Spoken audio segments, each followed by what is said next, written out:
ঢাকায় নিযুক্ত চীনা রাষ্ট্রদূত ইয়াও ওয়েন আজ রাষ্ট্রীয় অতিথি ভবন যমুনায় প্রধান উপদেষ্টা অধ্যাপক মুহাম্মদ ইউনুসের সাথে সাক্ষাৎ করেছেন।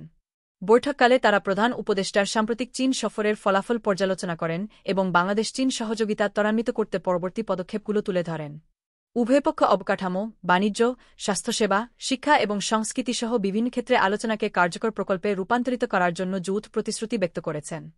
প্রধান উপদেষ্টা বলেন, আমাদের এখন সর্বোচ্চ অগ্রাধিকার হল চীন সফরের সময় আমরা যে পরিকল্পনাগুলো নিয়ে আলোচনা করেছি সেগুলো নিয়ে এগিয়ে যাওয়া। আমরা নিশ্চিত করতে চাই যে গতি যেন হারিয়ে না যায়। চীনা রাষ্ট্রদূত প্রধান উপদেষ্টার অনুভূতির প্রতিধ্বনি করে বলেন, এটি আমাদেরও সর্বোচ্চ অগ্রাধিকার। চীনে আমাদের সর্বোচ্চ পর্যায়ের এজেন্ডা বৈঠক হয়েছে এবং আমরা কেবল চুক্তি স্বাক্ষরের জন্য আরও 2 থেকে 3 বছর অপেক্ষা করতে চাই না, আমরা দ্রুত সেগুলো বাস্তবায়ন করতে চাই। আলোচিত বিষয়গুলোর মধ্যে একটি ছিল মোংলা এবং আনোয়ারা অর্থনৈতিক অঞ্চলের উন্নয়ন। বিডার নির্বাহী চেয়ারম্যান চৌধুরী আশিক মাহমুদ বিন হারুন জানান, প্রস্তুতি চলছে এবং একবার সম্পন্ন হলে জোনগুলো বাস্তবায়ন শুরু করার জন্য ডেভেলপারদের কাছে হস্তান্তর করা হবে। প্রধান উপদেষ্টার কার্যালয়ের সূত্র জানিয়েছে, উভয় পক্ষ চীন থেকে 4টি নতুন জাহাজ কেনার পরিকল্পনা নিয়েও আলোচনা করেছেন। চীনা পক্ষ আশ্বাস দিয়েছে যে এই প্রক্রিয়াটি এই বছরের জুনের মধ্যে সম্পন্ন হবে। রাষ্ট্রদূত আরও নিশ্চিত করেছেন যে চীনের বাণিজ্যমন্ত্রী শিগগিরই বাংলাদেশ সফর করবেন।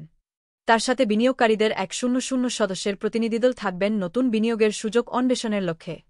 বিডার চেয়ারম্যান আশিক বলেন, আমরা খাতনির্দিষ্ট সহযোগিতা জোরদার করার জন্য চীনা বিনিয়োগকারীদের উপর দৃষ্টি নিবদ্ধ করে একটি ক্ষুদ্র বিনিয়োগ শীর্ষ সম্মেলন আয়োজন করব। আলোচনায় স্বাস্থ্যসেবা সহযোগিতার বিষয়টি বিশেষভাবে তুলে ধরা হয়েছে। চীনা পক্ষ বাংলাদেশে 1000 শয্যার একটি হাসপাতাল নির্মাণের প্রতিশ্রুতি পুনর্ব্যক্ত করেছেন, যা প্রাথমিকভাবে চীন সফরের সময় প্রস্তাব করা হয়েছিল। তারা চট্টগ্রামে একটি বিশেষায়িত বার্ন ইউনিট প্রতিষ্ঠায় চলমান সহায়তার কথাও তুলে ধরেন।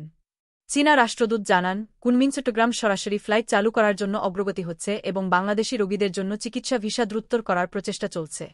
অধ্যাপক ইউনুস সাংস্কৃতিক বিনিময়ের গুরুত্বের উপর জোর দিয়ে তরুণ বাংলাদেশিদের চীনা ভাষা ও সংস্কৃতির সাথে আরও ঘনিষ্ঠভাবে জড়িত করার জন্য একটি চীনা সাংস্কৃতিক কেন্দ্র এবং ভাষা ইনস্টিটিউট প্রতিষ্ঠার প্রস্তাব করেন।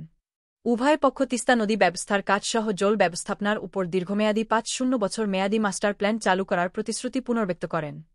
প্রধান উপদেষ্টা চীনে পাট রপ্তানি সম্প্রসারণের সম্ভাবনাও উত্থাপন করেন এবং লোকোমোটিভ খাতে আরও বেশি চীনা বিনিয়োগের আহ্বান জানান। তিনি চট্টগ্রাম এবং সৈয়দপুর উভয় স্থানে লোকোমোটিভ উৎপাদন ও রক্ষণাবেক্ষণ কেন্দ্র স্থাপনের প্রস্তাব করেন। পাশাপাশি সক্ষমতা বৃদ্ধির কর্মশালা এবং প্রশিক্ষণ কর্মসূচিও উপস্থাপন করা হয়। কৃষি বাণিজ্য ছিল অগ্রগতির আরেকটি ক্ষেত্র। বাংলাদেশ এই মৌসুমে চীনে আম রপ্তানি শুরু করবে, আগামী বছর কাঁঠাল রফতানির সময়সূচি রয়েছে। প্রধান উপদেষ্টা অধ্যাপক ইউনুস বলেন, আমি নিজেই রাষ্ট্রপতি শির কাছে এক ঝুড়ি তাজা আম পাঠাব।